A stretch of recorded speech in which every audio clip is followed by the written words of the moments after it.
Cohesion Sudarshan algorithm को समझने के पहले हम एक एग्जांपल को समझते हैं, जिससे हमें ये बात पूरा एल्गोरिदम समझ में आएगा।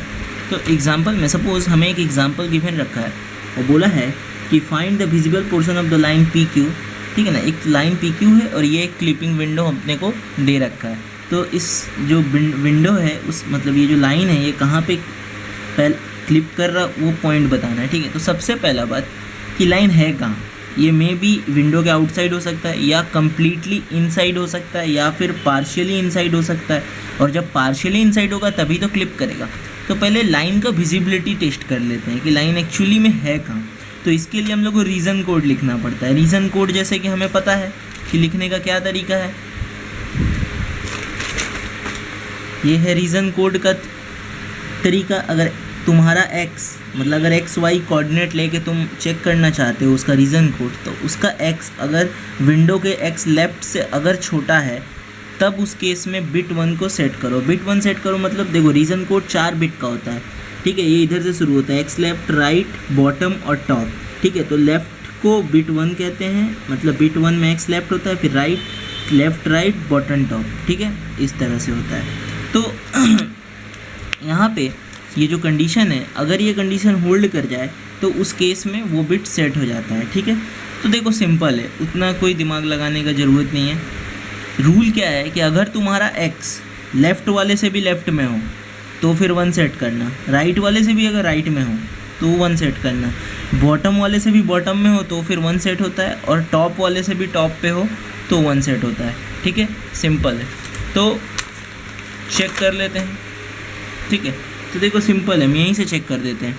देखो ये 30 50 है, इतना देखो एक तो मैंने पूरा तरीका लिख के किया हुआ है, तो मुझे ये पी का रीज़न कोड मिला 1000, क्यू का रीज़न कोड मिला, और दूसरा है शॉर्टकट जिसे हम जल्दी कर सकते हैं। शॉर्टकट कैसे, देखो 30 ये तुम्हारा x है, चेक करो ये x लेफ़्ट, ये लेफ़्ट कितना है, देखो लेफ़्ट है 20।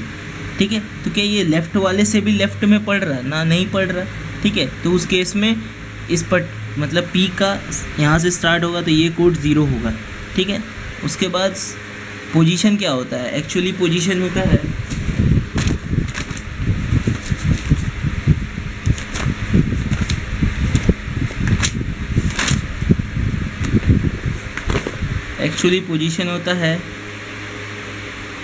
x left, x right, y bottom, y top.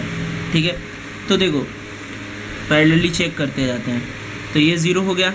Now second वाले के लिए चेक करते हैं कि तुम्हारा जो x का वैल्यू है 30, क्या वो राइट वाले से भी राइट में पड़ रहा। तो देखो सबसे जो राइट है उसके लिए है 60 से राइट कुछ भी नहीं है, सबसे लेफ्ट 20 फिर है 60 और तुम्हारा 30, तो राइट वाले से राइट भी नहीं है 0। अच्छा, फिर है बॉटम के लिए चेक करो, क्या तुम्हारा y का वैल्यू चेक होगा बॉटम के लिए, तो तुम्हारा y का जो वैल्यू है क्या वो बॉटम से भी बॉटम में है, तो सबसे बॉटम में जो पॉइंट है वो है 20, y बॉटम का वैल्यू है 20। अगर हम देखेंगे तो देखेंगे 20 सबसे नीचे का लाइन है। ठीक है ना, और सबसे ऊपर का लाइन है 40, इसीलिए y कोऑर्डिनेट ऊपर का 40 है। ठीक है ना, तो क्या बॉटम वाले से भी बॉटम है, नहीं, तो उस केस में इसको भी 0 सेट कर देते हैं। सिमिलरली फिर 50 को चेक करते हैं हम लोग टॉप के लिए, क्या ये टॉप से भी टॉप पे है, तो देखो टॉप है 40, मतलब सबसे ऊपर का जो लाइन है विंडो का है 40 बट तुम्हारा है 50। हाँ, तो टॉप से भी टॉप पे, तो उस केस में यहाँ 1 सेट होगा। तो इस तरह हम लोगों को P का मिला रीज़न कोड। सिमिलरली Q का रीज़न कोड निकालेंगे, तो देखो Q सिंपली ये Q पॉइंट है, ये राइट वाले से थोड़ा सा अगर मतलब कॉमन सेंस यूज़ करेंगे तो सिंपली पता चल जाता है, ज़्यादा कोई लफड़ा नहीं है। तो देखो ये राइट वाले से ही राइट में है, ना ही लेफ़्ट वाले से लेफ़्ट में है, ना ही बॉटम वाले से बॉटम में, ना टॉप वाले से टॉप है, केवल राइट वाले से राइट में है। तो उस केस में यहाँ पे ये तो लेफ़्ट का होता है, राइट वाले से राइट में, तो ये केवल सेट होगा, बाकी 0 0। तो ये Q का रीज़न कोड है। ठीक है ना, ये P का रीज़न कोड है, ये Q का रीज़न कोड है ना। अगर अब तुमको रीज़न कोड मिल जाए तो उसके बाद 2 चीज़ चेक करो। अगर रीज़न कोड 0 है, मान लो सब 0 आ जाता है, दोनों का ही रीज़न कोड 0 0 आता है, तो तुम डायरेक्टली कह सकते हो ना कि लाइन तुम्हारा विंडो का इनसाइड में है। अगर नॉन ज़ीरो है, ऑब्वियसली देखो हम लोगों का नॉन ज़ीरो आया है, तब फिर या तो बाहर में होगा या तो पार्शियली अंदर में होगा। तो कैसे कहेंगे, इन दोनों का एंड ऑपरेशन करेंगे। तो चलो इन लोगों का एंड ऑपरेशन करते हैं। तो 0 0 का 0 0 0 0। तो अगर एंड ऑपरेशन, अगर मान लो एंड ऑपरेशन 0 प्रोड्यूस करे तो इसका मतलब तुम्हारा जो है वो पार्शियली इनसाइड है, ठीक है। और तुम्हारा एंड ऑपरेशन अगर 0 प्रोड्यूस ना करे, सपोज कैपिटल मतलब नॉन ज़ीरो नंबर प्रोड्यूस करे, सपोज 0 0 1 1, मान लो ऐसा कुछ है, ठीक है। इन दोनों का एंड करते हैं। तो देखो ये नॉन ज़ीरो नंबर आया तो इस केस में हमारा लाइन आउटसाइड होगा, ठीक है ना। बट हमारा 0 आ रहा तो मतलब पार्शियली इनसाइड है, और पार्शियली इनसाइड है तो ऑब्वियसली वो कट कर रहा होगा। तो विजिबल पोर्शन अब कैलकुलेट करना है। जैसे इस केस में विजिबल पोर्शन 50 40 60 35 है। तो विजिबिलिटी टेस्ट के बाद क्या करो उस लाइन का स्लोप निकालो। उस लाइन का स्लोप क्या होगा, y2 minus y1 by x2 minus x1। करने के बाद उस लाइन का स्लोप सपोज -1/2 है, इसको रखो, ये काम आएगा। उसके बाद 4 पैरामीटर तुम्हें हर क्वेश्चन में कैलकुलेट करने हैं। अगर तुम समझ पा रहे हो कि लाइन एक्चुअली है कहाँ, मतलब ऑलमोस्ट तुम्हारा लाइन तुमने सही ड्रॉ किया। ये पहले ड्रॉ नहीं होता, ये बाद में ड्रॉ होता है क्वेश्चन के बाद, ठीक है ना। मैं तो बस लास्ट में ये आया तो यहाँ ड्रॉ कर दिया, लेकिन ये पी क्यू तुम पहले ड्रॉ नहीं करोगे, पहले क्वेश्चन सॉल्व होगा तब ये पी क्यू यहाँ आएगा। बट तुम्हें अगर पता चल जा रहा है कि पी क्यू कहाँ है, तब ये तुम्हारे लिए बहुत आसान हो जाएगा। मतलब क्यों आसान हो जाएगा, तुम्हें केवल इस जगह को सॉल्व करना है। ये है टॉप पोजीशन, ये है राइट पोजीशन, बाकी और 2 निकालने का ज़रूरत नहीं है। लेकिन अगर नहीं पता तो 4 निकालने पड़ते हैं, लेफ़्ट राइट बॉटम टॉप। तो यहाँ पे एल्गोरिदम में फॉर्मूले हमें गिवन है कि लेफ़्ट का वैल्यू क्या होता है, लेफ़्ट में एक्सएल और वाई एल डैश होता है। वाई एल डैश हमें कैलकुलेट करना पड़ता है। ये जो लेफ़्ट है, अगर लाइन तुम्हारा लेफ़्ट को काटे, मान ले अगर लाइन तुम्हारा जब भी लेफ़्ट को काटेगा तो उस केस में ये लेफ़्ट वाला, ये जो यहाँ जो कोऑर्डिनेट आएगा वो उसका एक्स का वैल्यू तो एक्सएल के ही बराबर होगा, एक्स लेफ़्ट के ही बराबर होगा, केवल वाई का वैल्यू चेंज होगा। तो इसीलिए x l comma y l dash होता है, ठीक है ना। और सिमिलरली टॉप के लिए, अगर तुम्हारा लाइन टॉप को काटता है तो खुद सोच के देखो, एक्स वैरी कर जाएगा बट टॉप वैरी नहीं करेगा। तो देखो एक्स वैरी कर जाएगा बट टॉप वैरी नहीं करेगा, ठीक है ना। सिमिलरली बॉटम भी वैरी नहीं करेगा, ठीक है। तो और सिंपल बनाते हैं इसको। लेफ़्ट राइट वाले के केस में हम लोगों का वाई वैरी करता है, और टॉप बॉटम का केस में हम लोगों का एक्स वैरी करता है। ये जो हम लोगों का लेफ़्ट और राइट, ये लेफ़्ट विंडो है और राइट विंडो है, ठीक है। तो लेफ़्ट राइट के केस में हम लोगों का वाई वैरी करेगा। देखो ये लेफ़्ट है और ये राइट है, देखो एक तरह का वाई एक्सिस है ना, तो मान लो वाई वैरी करेगा। और टॉप और बॉटम का केस में, टॉप और बॉटम का केस में ये एक तरह का एक्स एक्सिस है तो एक्स वैरी करेगा। इससे हम लोग को याद रखना ज़्यादा आसान होगा कि कहाँ कौन वैरी करेगा। नो, उसके बाद सबका फार्मूला होता है। फार्मूला क्या होता है कि स्लोप, जैसे वाई एल का केस में, देखो वाई एल का केस है तो उस केस में देखो हम लोगों का क्या होगा, एक्स लेफ़्ट से x1 को घटाएंगे, ठीक है। और अगर x लेफ़्ट से x1 को घटाएंगे, ठीक है ना। उसी तरह अगर x राइट है तो x राइट से x1 को घटाएंगे, राइट वाले में। तो अगर लेफ़्ट का है तो लेफ़्ट में से x1 घटेगा, राइट का है तो राइट में से x1 घटेगा, ठीक है ना। क्यों x1 घटेगा, क्योंकि x1 कांस्टेंट है। मैं याद रखने का तरीका बता रहा हूँ, क्योंकि x1 कांस्टेंट है। टॉप और बॉटम, टॉप और बॉटम में हमने देखा था क्या कांस्टेंट होता है, y, तो ऑब्वियसली y1 घटेगा, ठीक है, दोनों में से। अच्छा, उसके बाद टॉप है तो टॉप घटाएगा, बॉटम है तो बॉटम इसको घटाएगा। और स्लोप यहाँ अगर m है तो यहाँ 1/m होता है, ठीक है। तो ये जस्ट इसको थोड़ा सा याद रखने का एक हल्का सा हिंट्स है, इससे हम लोग को ये चीज़ आराम से याद रहेगा। नो, इसके बाद तो क्वेश्चन पे आते हैं। तो हमने एक्स लेफ़्ट, यहाँ पे लेफ़्ट वाला है तो ऑब्वियसली यहाँ वाई एल डैश कैलकुलेट करेंगे। वाई एल डैश कैलकुलेट करा 55 आया, मतलब पॉइंट हुआ, x left comma y l dash point होता है तो 20 एक्स लेफ़्ट का वैल्यू और 55 मतलब 20,55। तुम चारों में पॉइंट कैलकुलेट करना और करने के बाद उस पॉइंट को एक बार विंडो में बैठा के देखना। 20,55 बैठाओ, देखो एक्स में 20 और वाई में 55, यहाँ देखो आउटसाइड ऑफ द विंडो हो जा, इस पॉइंट को रिजेक्ट कर दो।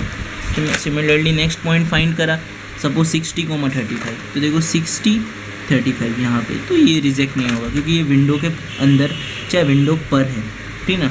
सिमिलरली नेक्स्ट पॉइंट किया, वो भी अंदर आया। एक और पॉइंट किया जैसे 90 20, 90 एक्स में और इधर 20, तो देखो पॉइंट इस जगह कहीं आएगा तो ऑब्वियसली ये हम लोगों का विंडो से बाहर चला जाएगा, तो इस पॉइंट को रिजेक्ट कर दिया। तो ये हम लोगों का फाइनल पॉइंट है और आंसर है।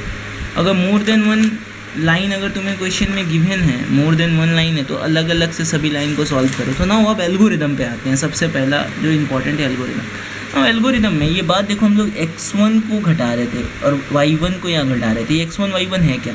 जो p1 पॉइंट होता है ना, ये जो फर्स्ट पॉइंट होता है p और q, तो ये होते हैं x1 y1, ये होता है x2 y2। तो हमारा एल्गोरिदम इस तरह से डिज़ाइन है कि किसी एक पॉइंट का पता होने पे भी x लेफ्ट राइट ये सब पता चल जाता है, ठीक ना। तो x1 y1 से ही एल्गोरिदम इसको कैलकुलेट कर लेता है। तो ना वो हम लोग आते हैं हम लोग के एल्गोरिदम के ऊपर। तो देखो सबसे एक इंटरेस्टिंग पॉइंट है कि लूप 2 बार क्यों चला। हम लोग का लूप 2 बार क्यों चला? क्योंकि देखो तुम्हें जो भी लाइन गिवन होंगे वो 2 पॉइंट का होगा। कोई भी लाइन 2 पॉइंट, मिनिमम 2 पॉइंट से मिलकर बना होता है। तो इसीलिए तुम्हें अगर वो लाइन, अगर ये लाइन है सपोज p1 p2, तो ऑब्वियसली 2 पॉइंट से मिलकर बना होगा, जिसमें x1 y1 और x2 y2 होगा। नाउ अगर ये लाइन क्लिपिंग विंडो के बाहर है कि अंदर है, तुम कैसे बताओगे, है ना। ये क्वेश्चन आता है कि ये पॉइंट क्लिपिंग, तो तुम क्या करोगे? तुम चेक करोगे पहले इस p1 पॉइंट के लिए, जैसे कि हम लोग उस समय pq के लिए चेक कर रहे थे। क्या चेक करोगे कि ये जो pq, ये जो p1 पॉइंट है उसके जो दोनों कोऑर्डिनेट है ये कहाँ पे हैं, यहाँ है, अंदर में है कि बाहर में है, ठीक है। तो कैसे चेक करते थे कि ये x1 क्या लेस देन xl है क्या, लेफ़्ट से भी लेफ़्ट में है तो 1 सेट करते थे। सिमिलरली y1 के लिए भी चेक करेंगे कि ये बॉटम से भी बॉटम में है कि टॉप से भी टॉप में है, इस तरह से। सिमिलरली यही ऑपरेशन अब दोबारा से इस पॉइंट के लिए भी रिवाइज़ करेंगे, p2 पॉइंट के लिए भी, दोनों पॉइंट के लिए चेक करते थे। हम लोग यहाँ पे जो क्वेश्चन सॉल्व कर रहे थे तो उस पर्टिकुलर क्वेश्चन में हम लोग 30-50 के लिए भी चेक कर रहे थे ये चारों ऑपरेशन, और सिमिलरली यहाँ तो मैं डायरेक्ट लिख दिया हूँ, और यही चारों ऑपरेशन हम लोग क्यू के लिए भी चेक कर रहे थे। तो 2 बार चेक कर रहे थे कि, और ये दोनों चेक करने के बाद हम लोग विजिबिलिटी डिफाइन कर रहे थे, ठीक है ना।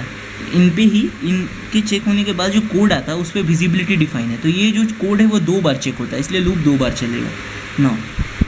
अगर कोड शुरू में ही 0-0 मिल गया तुमको, अगर कोड तुम चेक किया और शुरू में ही 0-0 आ गया, इस कोड 0-0 आ गया मतलब पॉइंट यहाँ पे एक्चुअली होता है सेंटर में, तो पॉइंट इनसाइड है, पहला पॉइंट भी 0-0, दूसरा भी 0-0, मतलब अंदर ही अंदर है, तो फिर तो कोई बात ही नहीं है, मतलब कम्प्लीटली विजिबल है। फिर क्या कैलकुलेट करना, कुछ कैलकुलेट करने की ज़रूरत नहीं है, क्योंकि कैलकुलेट हम लोग यहाँ करते क्या है, यहाँ पे एक्चुअली हम लोग कैलकुलेट करते हैं कि जिस जगह पे वो कट कर रहा है, तो कट क्या करेगा, वो तो अंदर में। नाउ सेकंड पॉइंट क्या है कि अगर दोनों कोड नॉन ज़ीरो है तब 2 केस हो सकता है, ठीक है। जैसे कि दोनों कोड नॉन ज़ीरो है तो 2 केस हो सकता है, या तो हम अपना जो लाइन है वो बाहर होगा या तो पार्शियली इनसाइड में होगा, ठीक है, 2 केस। तो अगर हमारा लाइन बाहर में है तो दोनों पॉइंट का एंड करने पे, दोनों पॉइंट का अगर तुम एंड करोगे तो उस केस में हम लोगों का नॉन ज़ीरो नंबर मिलेगा, ठीक है। तो अगर लाइन बाहर में है तो दोनों कोड का एंड, लॉजिकल एंड करने पे नॉन ज़ीरो मिलेगा, और अगर नॉन ज़ीरो मिला मतलब पॉइंट बाहर है तो फिर क्या कैलकुलेट करोगे, कहाँ कट कर रहा, कहीं कट नहीं कर रहा क्योंकि तो बाहर है, कैसे कट करेंगे, तो direct go to the step 6 मतलब स्टॉप, ठीक है ना। उसके बाद अगर नॉन ज़ीरो नहीं मिले, ज़ीरो मिले, तो इसका मतलब पार्शियली इनसाइड है, मतलब कट कर रहा, मतलब वो विजिबल रीजन एग्जिस्ट करता है जहाँ पे कट कर रहा है, उसको निकालो। तो सिंपल तरीका है, स्लोप निकालो पहले उस लाइन का, जैसे कि हम लोग अपने इस पर्टिकुलर क्वेश्चन में इस लाइन का स्लोप निकाल रहे थे, जैसे लाइन का स्लोप निकाल रहे थे, उसके बाद फिर वो लेफ़्ट राइट एक कंडीशन चेक कर रहे थे। तो ये रहा लेफ़्ट राइट का कंडीशन, उसको चेक करो, चेक करके तुम्हें पता चल जाएगा कहाँ कट कर रहा, बस हो गया, क्वेश्चन ख़त्म। हाँ, 2 स्पेशल केस है। तो सबसे पहला केस यहाँ पे m not equal to infinity लिखा है, यहाँ 0 लिखा है, क्यों? देखो स्लोप होता है y2 minus y1 by x2 minus x1। ये बताओ अगर x2 माइनस x1 0 हो जाए तो m क्या होगा, इन्फिनिटी। तो जहाँ पे x घट रहा वहाँ पे डेंजर आने का क्या चांस है, इन्फिनिटी। वहाँ पे m मतलब प्रॉब्लम कब क्रिएट, वहाँ पे m जिस तरह का प्रॉब्लम क्रिएट करेगा वो किस तरह का प्रॉब्लम होगा, इन्फिनिटी ना। y2 माइनस y1 अगर ये 0 हो जाए तो किस तरह का प्रॉब्लम क्रिएट होगा, तब उस केस में m एक 0 बन जाएगा, वो भी एक तरह का प्रॉब्लम ही है, तो m का 0 बन जाएगा इस केस में। y2 वाले के केस में तो याद रखना है m 0 लिखना है, और x वाले के केस में m इन्फिनिटी लिखना है, ठीक है। ये लिख ना, अगर m इन्फिनिटी बन गया, इसके बाद एक स्पेशल केस है, अगर m इन्फिनिटी बन गया मतलब ओब्वियसली m इन्फिनिटी बना होगा तो ये x वाला वैल्यू जो डिनोमिनेटर है वो हम लोगों का 0 हुआ होगा। तो अगर डिनोमिनेटर 0 है और स्लोप इनफाइनाइट है स्लोप किसी भी चीज़ का इनफाइनाइट होता है, उसका मतलब वो खड़ा लाइन है, सीधा लाइन, वर्टिकल लाइन है। तो स्लोप इनफाइनाइट है मतलब ये इस तरह का स्लोप है मान लो, मतलब एकदम इस तरह का, तो इस तरह के लाइन का कोई स्लोप इनफाइनाइट आता है।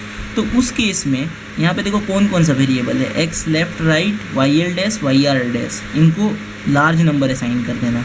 तो x l, x r, y l dash, y r को लार्ज नंबर। और अगर तुम्हारा स्लोप ज़ीरो आता है मान लो, तो ज़ीरो कब आएगा, जब ये वाला पार्ट ज़ीरो हो जाएगा, y1 y2 minus y1 zero होगा।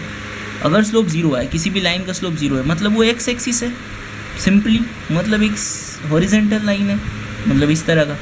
तो अगर स्लोप ज़ीरो हो जाए तो उस केस में स्लोप ज़ीरो वाला का केस कौन कौन सा, ये वाला। तो इन चारों वेरिएबल को लार्ज नंबर सेट कर देना, ये रूल कहता है। तो ये हम लोग का वो है सुदर्शन एल्गोरिदम।